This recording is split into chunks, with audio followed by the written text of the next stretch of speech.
There's basically a door on the right hand side there, and there was 3 doctor type, scientist types in white lab coats, and there was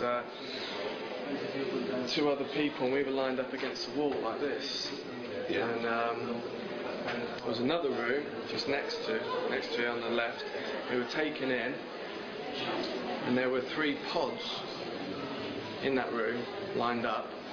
They looked like kind of small telephone boxes, but they were humming with like ELF, like radio waves, like that. And they took the woman that was next to me, sort of, she was about 40, blonde hair. They took her, and as the pod was, as it was humming, as she was getting led to it, she started to like seem to be having an orgasm, and started to get like really sexually aroused. And as she got in, she was like begging to be put in it. As she got closer, and through my research, I found they've got these machines that artificially enhance an orgasmic state. Well, basically, psychic energy and sexual energy is one and the same. So they're increasing sexual energy, and that increases the psychic energy. That's basically it. And then they put her in. She was in it for about a minute, and they took her out, and then they put me in it. Took me out, and then the doctor said to me, "Oh, we've just installed a Proteus program into you, and these are the Proteus labs." That's what he said. Because in a lot of the military abductions, they explain to me what's going on while they're happening. They tell me what's going on. They say this is this is called this. This is we're in this place. So what is the Proteus project or program they put into you? It's a super soldier project. Proteus is a Greek word. It means the first of a kind. They're creating like a new race of sleepers, Manchurian candidate of psychic abilities. They want to use them for the New World Order. They're waiting to go into action. Certain things happen, and then just after we came out the pods, we were taken into the room. And the scientist walked over to the door on the right and opened it and brought out these deformed humans, like horrible genetic sort of lumps on their head and like sort of elongated arms, things like that. They were human, they weren't aliens, they were just genetically deformed. And then we were up against the wall again, and they brought them in front of us, and the doctor said to the one that was opposite me, he said, "You have to go close to his face and speak to him in his face, or he will go into denial that this is happening, and the programming won't take properly." So this deformed human come close to my face, started swearing at me in my face, and I could speak English, and like had a British accent, and I was trying to shout, like tell it to fuck off. But I couldn't speak. Like this, I was like paralysed. I couldn't speak. And basically these deformed humans, they look like John Merrick, the Elephant Man. And after this experience happened, I started researching what Proteus means. I'd never heard the word before.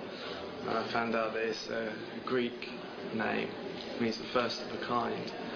And then this is August of 2006. Later part of August. And they look like John Merrick, the Elephant Man. So I started researching a bit about John Merrick, and I found out that his condition was called the Proteus syndrome, and it had been coined by a Jewish doctor. And this is what these things look like. And then Barry King told me that RAF Lacanheath is connected to the Project Mannequin. The base there, they take a lot of the people there for programming genetic enhancements. And I said, I spoke to an NSA contact, and I said, I was in the Proteus labs.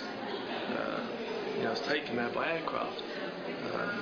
2006, I said to him, where's the Proteus labs? And he checked his computer, and he said, it's a facility called Monsoon 1. And I said, where's Monsoon 1? Because that's underneath RAF Lacanheath. And then Barry King had told me R.F. Lackney is part of Project Mannequin. So that's one of the 4 abductions last year. Yeah. Basically, there was harassment in in the evenings by MIBs. What do they look like? These were just, again, special forces guys that were dressed in black uniforms with no insignia on. The same guys the same type of uniforms that I saw the guys in the Firefly wearing. I stayed at a friend's in Southampton just before this, and we stayed in a jewellery shop. He's got a jewellery shop there. We stayed there, and we were there, and we were going off, like looking at military bases and like off sort of orb, taking photographs of orbs and stuff like that. And I left, and that night he was asleep in the shop, and these 2 guys in these black military uniforms stood outside his shop, and they what they were doing was he's got these metal shutters in front of his shop, and they're not electronically controlled. You have to pull them up and down with your hands. And they were standing there, and they were using some sort of psychic abilities, and they were lifting the shutters up telepathically. The shutters were standing there, and the shutters were coming up and then going and crashing down, and coming up and going and crashing down. What age of people were these? The 2 guys. Yeah. One of them was really big. One of them was about 6'3", like really muscular. He was a white guy. They said they were around their 30s. Another guy was smaller, Asian. And but Sahel was asleep. But what happened was all the neighbours came out. 'Cause it's a small little Asian community in Southampton, and all the neighbours came out. And what's the noise about? And there ended up 40 neighbours outside the shop. When all the neighbours come out, these guys slipped off, but the shutters carried on coming up and coming down, and they did that for an hour, just going up and down themselves. And then the police ended up getting called, and the police were trying to get everyone to calm down because everyone's freaking out. It's like quite a Muslim religious community. Everyone's really freaking out.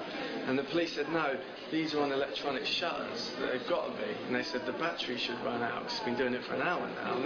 And they said, no, there's no electronic control. You can only do it by hand because this isn't right. And you told them this? No, this was the neighbours said this to the police. Yeah, because they know my friend. Yeah. They could go in the shop. They carried on for about 2 hours, going up and down, slowing down. In the end, it stopped, and they went. And then the police came to my friends the next day, and were asking him questions. And then they checked the camera, CCT, and the video footage had shut down. The time the 2 guys in black come outside, and then my friend was all freaked out. He went to stay at his mum's, and then the next night they got a report of another disturbance outside, and the police pulled up in a van, and there was 4 mummies outside the shop dancing. 4 mummies in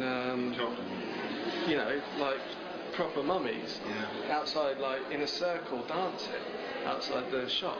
And the neighbours, there was about 20 eyewitnesses, saw the mummies outside the shop, and they danced for about 10 minutes. The police were too scared to get out of the van that's in front of the shop. Then they just went poof and just disappeared. In my understanding, that's like NSA hologram, Project Bluebeam. It's like psychological warfare stuff. They use a lot of holographic stuff.